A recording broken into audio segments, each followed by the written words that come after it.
When you meet Sarah Earll, you meet one of the most passionate, eloquent, and knowledgeable advocates for recovery in the mental health field.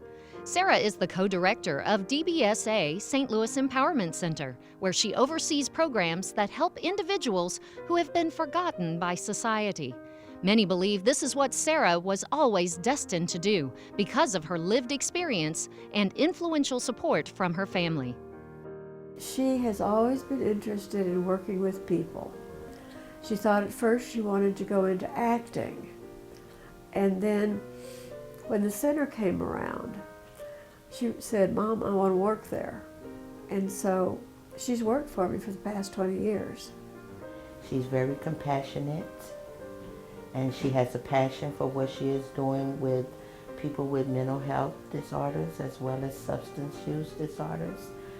And she's just a sweet person and that's her knick-knack is helping people. Sarah experienced depression and anxiety at a young age, so she learned early on the importance of forming strong support systems.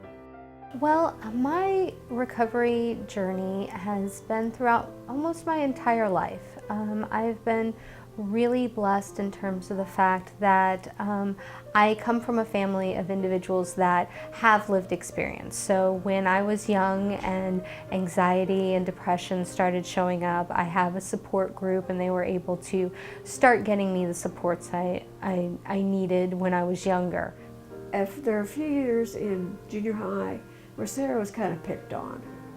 And I think she got through those years by having a good sense of self. So we just encouraged Sarah to take any direction she wanted to go. She took acting lessons, she took any kind of lessons she could think of. And that built her confidence. She admits, though, that living through these challenges gives her genuine empathy for others with similar experiences. Today, she works to ensure individuals feel comfortable in a place among peers to receive services and give back. She can get people to talk to her. She exudes empathy. She listens. She's a very active listener.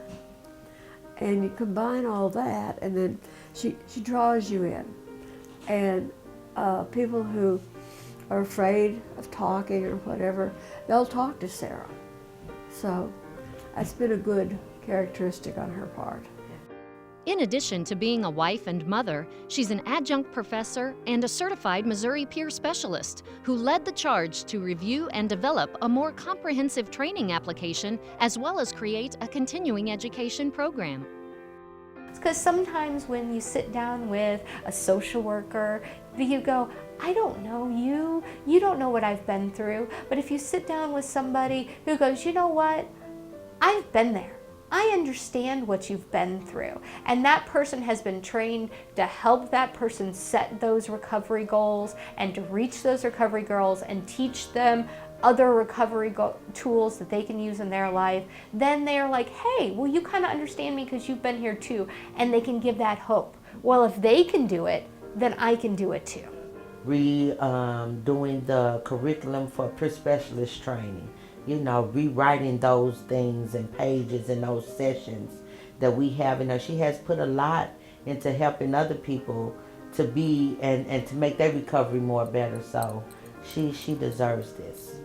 Sarah delivers one of the most important gifts you can give when someone feels lost and alone, the gift of hope.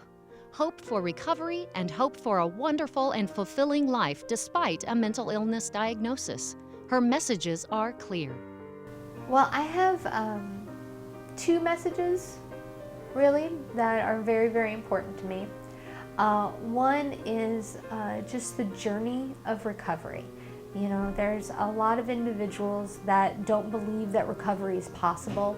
We get labeled, and that ties into my second message. My second message is changing the dialogue. So if we can change the dialogue to individuals being individuals with lived experience, and instead of saying, "You're mentally ill, you're broken," then people can actually start to believe that life in recovery and living a life in recovery is possible. She continues to be a force in the mental health field, making an impact in the St. Louis community and statewide. Well, I believe she's a champion because she just handles what she's dealt. Okay, I mean, she'll get thrown some pretty big curveballs where most people would probably just say, throw up their hands and say, that's for someone else to do. You know, Sarah will evaluate, figure out how in the world it's possible to do this, and then just see it through. So that's why I would call her a champion. And so recovery is possible, and I hope that I can inspire others to work on their own recovery journeys. Congratulations, Mom. I really love you.